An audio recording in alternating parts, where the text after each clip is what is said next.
ದಾವಣಗೆರೆ ಗ್ರಾಮಾಂತರ ಪೊಲೀಸ್ ಠಾಣೆ ವ್ಯಾಪ್ತಿಯಲ್ಲಿ ಬರ್ತಕ್ಕಂಥ ಎಚ್ ಕಲ್ಪನಹಳ್ಳಿ ಗ್ರಾಮದ ಹೊರವಲಯದಲ್ಲಿರ್ತಕ್ಕಂಥ ಶಿವಕುಮಾರ್ ಎಂಬುವರಿಗೆ ಸೇರಿರ್ತಕ್ಕಂಥ ಈ ಜಮೀನಿನ ಏನು ಅಡಿಕೆ ಮಂಡಿ ಸುಳಿತಕ್ಕಂಥ ಗೋಡಾವಣೆ ಇತ್ತು. ಗೋಡಾವಣದಲ್ಲಿ ಅನಿಲ್ ಅಂತ ಹೇಳಿ ಅವರು ಸಿಲಿಂಡರನ್ನು ಸ್ಟೋರ್ ಮಾಡಿರುತ್ತೆ.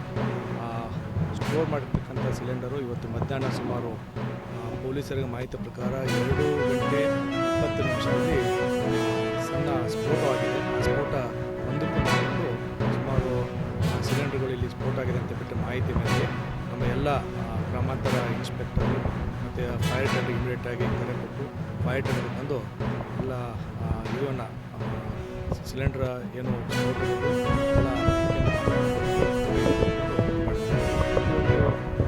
ಸ್ಫೋಟ ಇದರಲ್ಲಿ ಅನಿಲ್ ಅಂಬರಿಗೆ ಗಾಯಗಳಾಗಿದ್ದು, ಸಣ್ಣ ಪುಟ್ಟ ಗಾಯಗಳಾಗಿದ್ದು ಅವರು ಖಾಸಗಿ ಆಸ್ಪತ್ರೆಯಲ್ಲಿ ಟ್ರೀಟ್ಮೆಂಟ್ ತೆಗೆದುಕೊಳ್ತಾ ಇದ್ದಾರೆ. ಇದಕ್ಕೆ ಸಂಬಂಧಪಟ್ಟಂತೆ ಈ ಒಂದು ಸ್ಥಳಕ್ಕೆ ನಾವು ಕೂಡ ಭೇಟಿ ನೀಡಿ ಎಲ್ಲ ಮುಂದೆ ನಡೀತಕ್ಕಂಥ ರೀತಿಯ ಬೇರೆಯವರಿಗೆ ಸಾರ್ವಜನಿಕ ಇಂಜುರಿ ಆಗುವ ನಿಟ್ಟಿನಲ್ಲಿ ಎಲ್ಲ ಸೂಕ್ತ ಮುಂಜಾಗ್ರತಾ ಕ್ರಮ ಕೈಗೊಂಡು ಫೈರ್ ಟೆಂಡರ್ ಫೈರನ್ನು ಹಾಕಿದ್ದಾರೆ. ಮುಂದೆ ಕೂಡ ಇದಕ್ಕೆ ಸಂಬಂಧಪಟ್ಟಂತೆ ಇನ್ನೂ ಏನು ಎಷ್ಟು ಗ್ಯಾಸ್ ಇತ್ತು, ಗ್ಯಾಸ್ ಸ್ಟೋರ್ ಮಾಡಿ ಅಂತ ಬಿಟ್ಟೇಳಿ ನಮ್ಮೆಲ್ಲ FSL ಟೀಮ್ದವ್ರಿಗೆ, ನಮ್ಮ ಸೋಪು ಟೀಮ್ದವ್ರಿಗೆ ಸಂಬಂಧಪಟ್ಟ ಬೆಳವಣಿಗೆ ಬಗ್ಗೆ ಮಾಹಿತಿ ನೀಡಲಾಗಿದೆ. ಸದ್ಯಕ್ಕೆ ಇದಕ್ಕೆ ಸಂಬಂಧಪಟ್ಟಂತೆ ಯಾವ ಕಂಪನಿ ಸಿಲಿಂಡರು, ಯಾವ ಏಜೆನ್ಸಿ ಅಂತ ಬಿಟ್ಟರೆ ಮಾಹಿತಿ ಇಲ್ಲ. ಸದ್ಯಕ್ಕೆ ಇರ್ತಕ್ಕಂಥದ್ದು ಇಲ್ಲಿ ಅನಿಲ್ ಅಂತ ಬಿಟ್ಟರೆ ಅವರಿಗೆ ಇಂಜೂರ್ಡ್ ಆಗಿ ಹಾಸ್ಪಿಟಲಲ್ಲಿ ಅಡ್ಮಿಟ್ ಆಗಿ ಟ್ರೀಟ್ಮೆಂಟ್ ತಗೊಳ್ತಿದ್ದಾರೆ. ಮುಂದಿನ ಬೆಳವಣಿಗೆಗೆ ಸಂಬಂಧಪಟ್ಟಂತೆ ಈಗಾಗಲೇ ನಾವು ಹೇಳಿದಾಗೆ ಎಚ್ ಕಲ್ಪನಹಳ್ಳಿ ಹೊರವಲಯದಲ್ಲಿರ್ತಕ್ಕಂಥ ಶಿವಕುಮಾರ್ ಅವರಿಗೆ ಪ್ರಾಥಮಿಕ ಮಾಹಿತಿ ಪ್ರಕಾರ ಶಿವಕುಮಾರ್ ಅವರಿಗೆ ಸೇರಿರ್ತಕ್ಕಂಥ ಹಳೆಯ ಅಡಿಕೆ ಸುಲಿತಕ್ಕಂಥ ಗೋಡಾವಣೆ ಅಂತ ಹೇಳ್ತಿದ್ದಾರೆ. ಇದಕ್ಕೆ ಸಂಬಂಧಪಟ್ಟಂತೆ ಎಲ್ಲ ದಾಖಲಾತಿಗಳು ಏನು ಪರ್ಮಿಷನ್ ಕೊಟ್ಟಿದ್ದು ಎಲ್ಲವೂ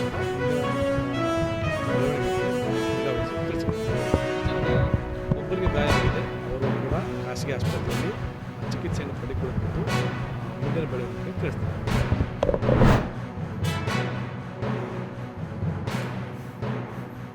ನಾವು ಅಧಿಕಾರಿಗಳಿಗೆ ಎಚ್ಚರಿಕೆ ಕೊಡ್ತೇವೆ. ಸರ್ಕಾರಿ ಯಂತ್ರ ದುರುಪಯೋಗ ಮಾಡಿಕೊಂಡ್ರೆ ಯಾವುದೇ ಅಧಿಕಾರಿಗಳಿರ್ಬೋದು, ಭಾರತೀಯ ಜನತಾ ಪಾರ್ಟಿಯಿಂದ ನಾವು ನೇಮಕ ಮಾಡಿದ್ದೀವಿ. ಘಟನಾಯಕರು ಏನೆಟ್ಟುಗಳನ್ನ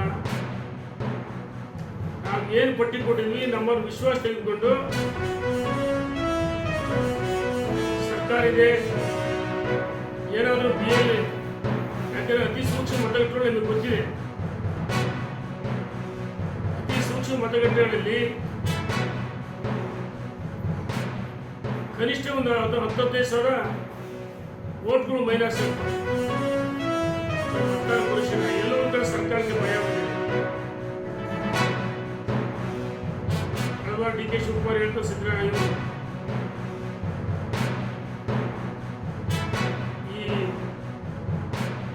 ಮತದಾರ ಪಟ್ಟಿ ಕಡ್ಡಾಯ ಬಿದ್ದರೆ ಗ್ಯಾರೆ ಭರವಸೆ ನಿಂತು ಬಂದಿದೆ.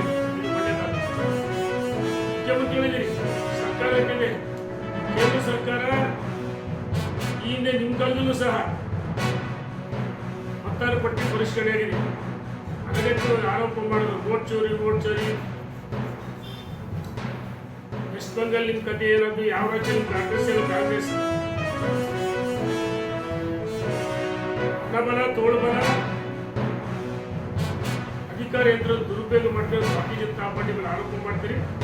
ಮತದಾರ ಪಟ್ಟಿ ಪರಿಷ್ಕರಣೆ ನಾವು ಪ್ರತಿಯೊಂದು ಗಮನಿಸ್ತಾ ಇದ್ದೀವಿ. ಅಧಿಕಾರಿಗಳು ಎಲ್ಲರೇ ಒಂದು ಕಡೆ ಸರ್ಕಾರಿ ಸೇವಕರ ಕೆಲಸ ಮಾಡೋದು, ಸರ್ಕಾರದ ಏಜೆಂಟರ ಕೆಲಸ ಮಾಡಿದ್ರೆ ಸಹಿಸಲ್ಲ ಅಂತ ನನ್ನ ಎಚ್ಚರಿಕೆ ಇರುತ್ತೆ.